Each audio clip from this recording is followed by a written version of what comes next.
A set of patch notes, a mini expansion trailer, and a TWAB. This is the time where Destiny players are having trouble falling asleep because they can't wait for the next piece of news or just can't wait for the new content to drop.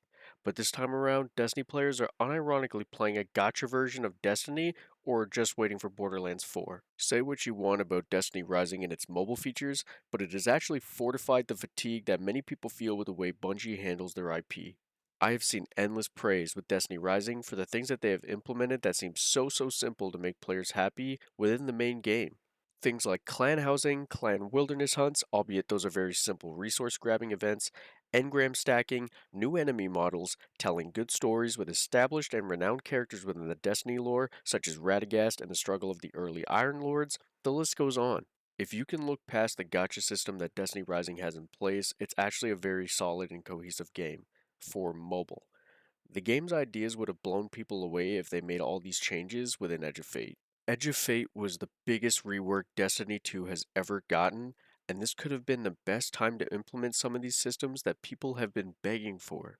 But instead, we were left with a grueling power level grind, ornaments being disabled because old gen consoles were crashing, pretty much 90% of the game being made irrelevant with the portal, unless you actively want to go play old content with little to no meaningful levels of forward progress.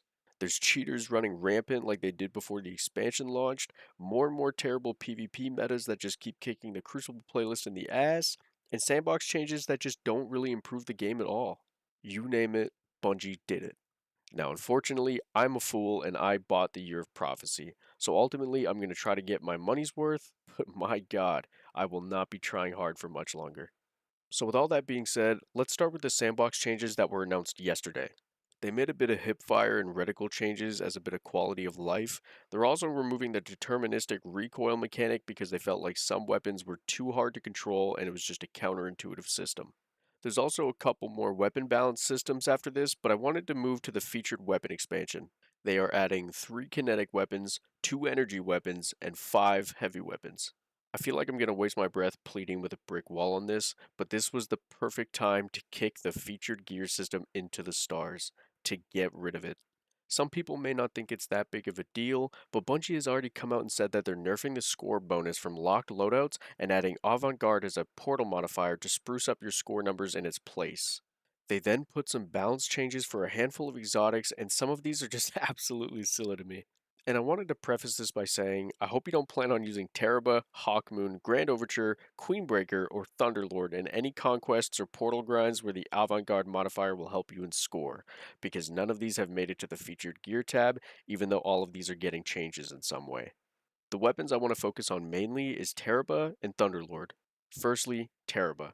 With weapons like Vex Mythoclast, Devil's Ruin, New Land Beyond, Touch of Malice, Wishkeeper, Manicore, etc., all these exotics have intrinsics that let you do certain tasks, whether that be getting kills, crits, damage, that let the gun build up a charge for a special ability. With all these weapons I just mentioned, you can stow the weapon at any time and pull it back out to have full charge and use it however you please. But with Teraba, you are punished for stowing the weapon, and you lose the stacks of Ravenous Beast that you created, meaning you either use it or lose it. This is more of a personal critique, but I just can't understand why Teraba hasn't received the same love as these other charged exotics. Now, on to Thunderlord. Unless I'm suffering from memory loss, Thunderlord has pretty much been in the same state fundamentally since the game arrived to Destiny 2, other than the bug it had with Divinity where it was double dipping for damage. But now, in the patch notes, they say, we have discovered an issue with Thunderlord's exotic catalyst which was causing lightning strikes to refill more ammo than what was intended. Thunderlord has always been a consistent weapon for people who don't have the end-all be-all loadouts, or for people who are just messing up their damage rotations. It's a good pick for a lot of encounters, and I can't help but feel like this nerf was just ridiculous and unnecessary. The next thing I wanted to speak on was the featured exotic armor expansion and some of the exotic armor reworks. This is just kind of a nitpick, but I think it's pretty funny that for hunters, Frosties was added to the featured pool. Like anyone's going to want to pick those boots for a hard difficulty conquest when there's plenty of better exotics that hunters want in the pool. Now, the first exotic they put down for changes was the Stronghold Gauntlets on Titan. Ultimately, I'm going to have to see how it fares in game, but holy, this seems like the most pointless nerf I've ever seen. The whole point of Stronghold builds was to be an unkillable tank with a little bit of damage potential when paired with a flash counter sword and bolt charge. Now, two of the major changes made are the fact that blocking larger amounts of damage gains stacks at a slower rate as opposed to small damage, and the fact that you get full health when dispersing your perfect guard stacks on an attack while removing restoration. This patch was just kind of laughable because strongholds have such a niche for just being a tank build. It's not insta-killing raid bosses or even orange bar enemies for that matter. It was just a good way to stay alive and output little bits of damage with the blinding and flash counter. But the loss of restoration is going to be a bit harder to work around, as I know it saved me more than a couple times when I'm tanking the hits on targets. And the fact that blocking larger amounts of damage gives less energy than taking small hits just seems ass backwards to me. I will give them some credit. We don't know how this is going to fare in game, and it's very possible I'm just speaking nonsense right now and will eat my words. If that's the case, I'm more than happy. They also reverted some of the woven mail changes to Seared Arachne on Hunter, and this was just funny to me because it was a strong exotic after a buff that they then applied a baby nerf to the woven mail timer only to revert it and end up back at square one.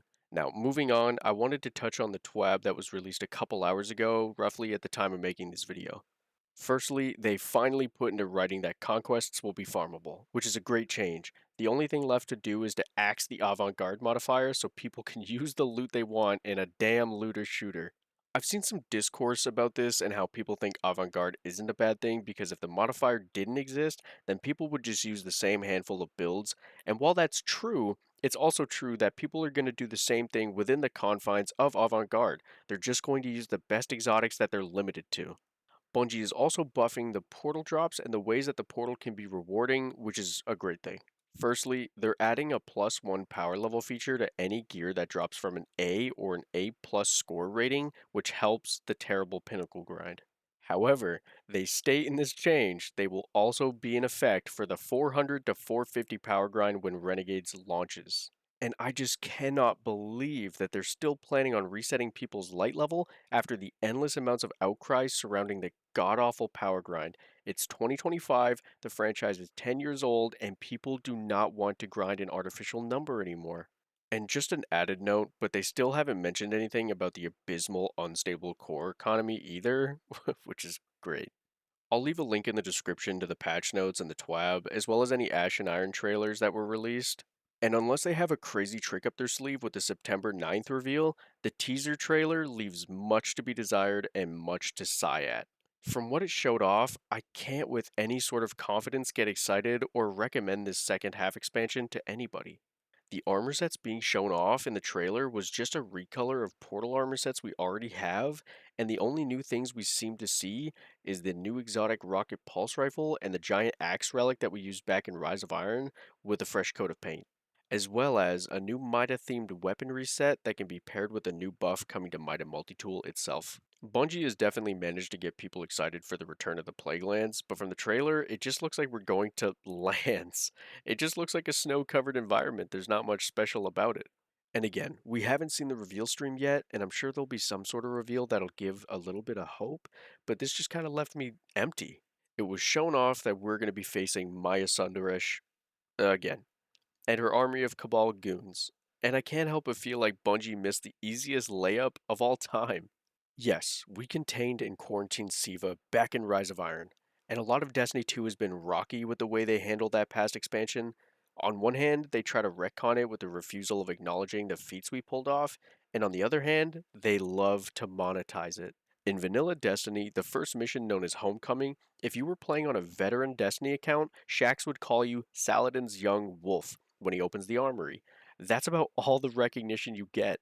Within the last couple of years, we've been referred to as Crota's Bane, Kingslayer, but no one wants to acknowledge the Siva outbreak. Tyra Karn, who was the Cryptarch in Fellwinter's Peak, didn't seem to know who you were when you entered the farm social space for the first time. On Nessus, you can find dormant Siva to inspect. Outbreak Perfected quite literally generates active Siva nanites. In Ghosts of the Deep, we quite literally fight the final boss on the corpse of Oryx, and they brought Oryx back in Heresy. They've brought Tanyx back a million times, so it's not completely out of the question that they could have brought Siva back in some way. From what we saw in the trailer, it doesn't even look like there's any aftermath of Siva or the Splicers at all. And, I mean, I just hope the September 9th reveal just makes me eat my words, because it just kind of sucks. It's a big kick in the face from Bungie when they try to act like Rise of Iron never happened, treat it as some kind of side story, and then use a terrible villain in the Plaguelands. But they're more than happy to create multiple Siva themed ornaments in the Eververse store just to nostalgia bait you into opening your fucking wallet. From all the news we've gotten up until this point, I find it hard to believe that the reveal on the 9th is going to knock anyone out of their seat. I'm just so upset with how this game has fallen while NetEase is giving players the things we've been begging for in a goddamn mobile game. Like I said at the start, I'm a fool for getting the Year of Prophecy. I thought they could pull off something special, but after this year, I'm tapped out. I hardly play the game anymore, and I want it to get better so I can actually come back and be happy with the game that practically raised me. There's more to talk about, but that's kind of my basic thoughts and feelings about what we've received in the last day or so. If you've made it this far, thank you so much for watching. Consider leaving a sub if you enjoyed. Take care.